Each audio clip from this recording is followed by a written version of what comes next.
Month 11 in the calendar of the Eternal, Month 2, Day 8 of 2022. In dreams, I saw how in the camp there was a lot of work.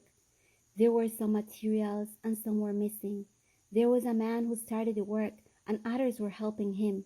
The work was hard and the main worker was left alone because the others only helped him for a while. Lacking material and almost about to finish, the man went out with his wife to buy it in his vehicle and came across a bridge on which he had to put the tires on a rail. This moved and was passing on the other side of the road.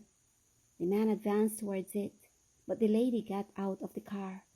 The precipice was too high to just rely on putting only the wheels of the car on those thin rails. The woman said to her husband, "Let's go on another way." "Don't go that way." But her husband replied, "There is a hurry to finish, and this is the shortest way." So he advanced towards the rails. He passed, but on the other side, the road began to collapse, and with great haste, he managed to turn in time, enter the movable lanes, and hardly cross again. As soon as he crossed the bridge, this rolled up and could no longer pass any other vehicle. The man was frightened and left the place where the traffic was great because of the shrunken bridge and the collapse. The scene changed, and I saw a man busily working on some light boxes that he was putting on an outside wall. He had all the necessary material, but he was unable to finish, and he did not like to have help because he was fighting for all the credit for himself. A heavy rain came and the night, and he was forced to give up and could not finish his work. The scene changed, and I saw many hard at work. A tool was needed, which he fetched from a room in the house, and there among the tools, the dirt and the mess, a young man on a bed who did nothing but that, for he did not wish to help in anything, and if he was occupied, he cursed. I saw that the person looked for the tool and brought it, and the job was completed, and they were all there happy that they had managed to finish the job.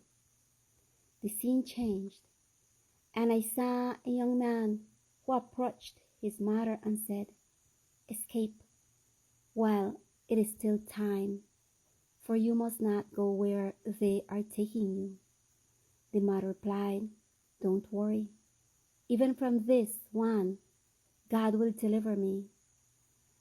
I saw that this woman, the young man, and another young man who was there, who was the brother of the first young man who spoke to his mother and his father, got into a car and went on their way.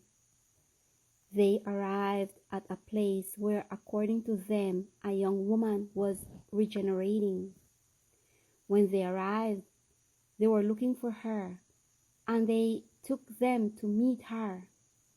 There, the young woman was dressed in a shining golden dress with lace and stones.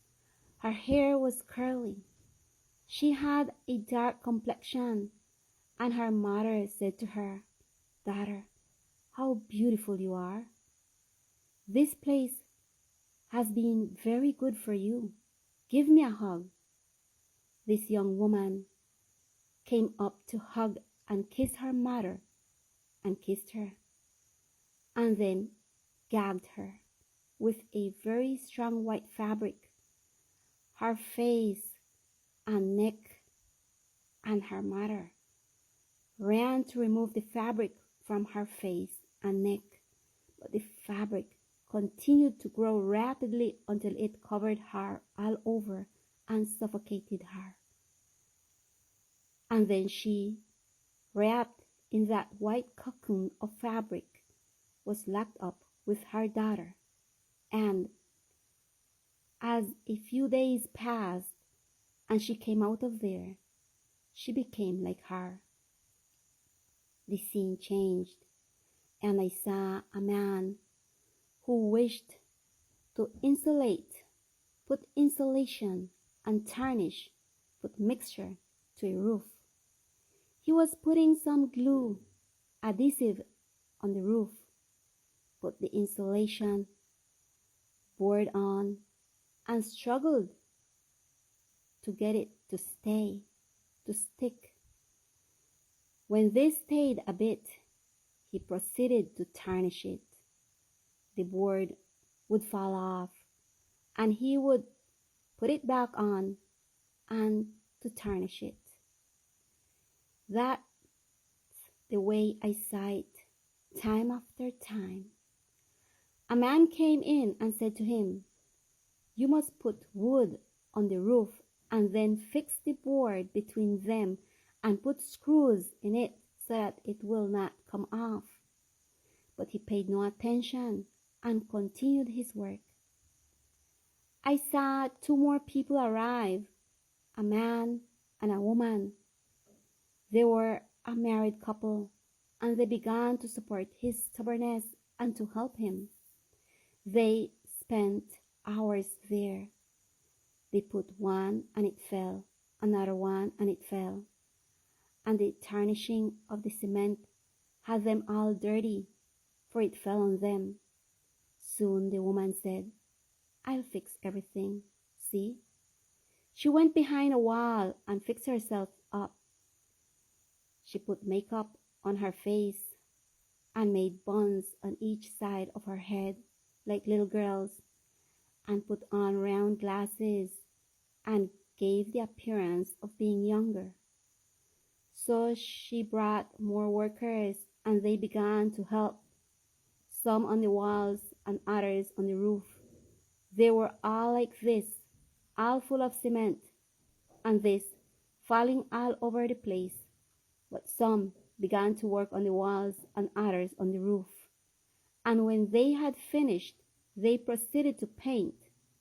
They were happy for their achievement.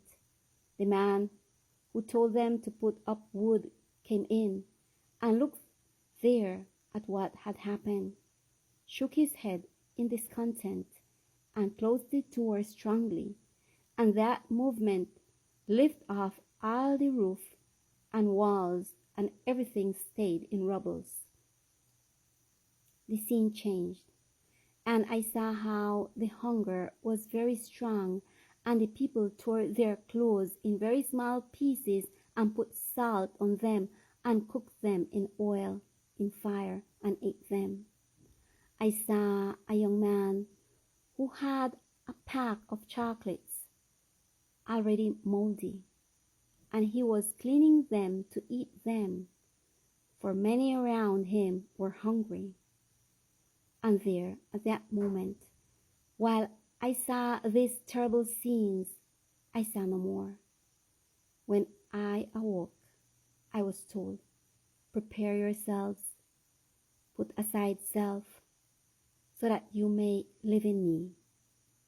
God grant it be so, beloved brothers. May it be so.